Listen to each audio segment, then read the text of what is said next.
સુરત મહાનગરપાલિકા અને slum clearance board દ્વારા મોટા પ્રમાણે કાર્યવાહી શરૂ કરવામાં આવી હતી, જેમાં ડીજીવીસીએલની ટીમ અને મહાનગરપાલિકાની ટીમ પાવર અને પાણી કાપ કરવા માટે પહોંચી હતી. મોટી સંખ્યામાં લોકો રસ્તા પર આનો વિરોધ કરી રહ્યા હતા. તે સમયે એક ઘટના બની હતી, જેમાં મકાનના ગેલેરીમાંથી લોકો બહાર ઊભા હતા અને અચાનક ગેલેરીનો ભાગ ધરાશાયી થયો હતો. સદનસીબે કોઈને ગંભીર ઈજા ન થતા તમામનો જીવ બચ્યો હતો.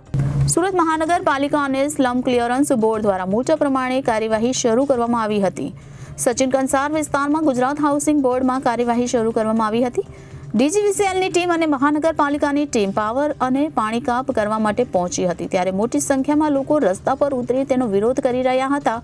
તે સમયે એક ઘટના બની હતી, જેમાં મકાનની ગેલેરીમાંથી લોકો બહાર ઊભા હતા અને અચાનક ગેલેરીનો ભાગ ધરાશાયી થયો હતો. લોખંડની ગ્રીલ તૂટી પડતા ટેકો લઈને ઊભેલી કેટલીક મહિલાઓ પણ નીચે પટકાઈ હતી અને નીચે પટકાતા કેટલીક મહિલાઓ નીચે ઊભી હતી તે તમામને ઈજાઓ પહોંચી હતી. સદનસીબે કોઈને ગંભીર ઈજા ન થતા તમામનો જીવ બચ્યો હતો. સચિન વિસ્તારમાં જે સ્લમ બોર્ડ આવેલું છે, જેને જર્જરિત છે, જે અત્યારે ચોમાસાની સિઝનમાં અને બીજી કોઈ અનિચ્છનીય દુર્ઘટના ન બને એના માટે ગુજરાત હાઉસિંગ બોર્ડ અંડરમાં આવે છે અને ડિમોલિશની કાર્યવાહી આગળ વધારવાની હોય ગઈકાલે એ બાબતે આજે વિવિધ એજન્સી જેમ કે ગુજરાત ઇલેક્ટ્રિસિટી બોર્ડ, ડીજીવીસીએલના કર્મચારીઓ ત્યાં આગળ આનુષંગિક કાર્યવાહી કરવા ગયા હતા. ત્યારે ત્યાંના રહીશોએ વિરોધ કરતા રોડ ઉપર આવી ગયેલા સમજાવી એમને બોલાવી એમને આ હાઉસિંગ બોર્ડના પ્રાંગણમાં એક સમજની મિટિંગ કરી અને સમજ કરી છે અને ઊભી કરી ગયા છે. એ લોકોનો વિરોધ શાનો હતો?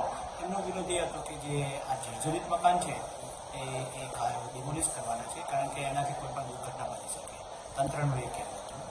પરંતુ એમનો વિરોધ હતો કે અમે ક્યાં જઈએ, કે અમારા માટે બીજી કોઈ શું છે વ્યવસ્થા, એ બાબતે એમનો પોલીસ તરીકે એમને સમજાયા હતા અને સમજી પણ ગયા હતા અને તુરંત ક્લિયર થઈ ગયું હતું.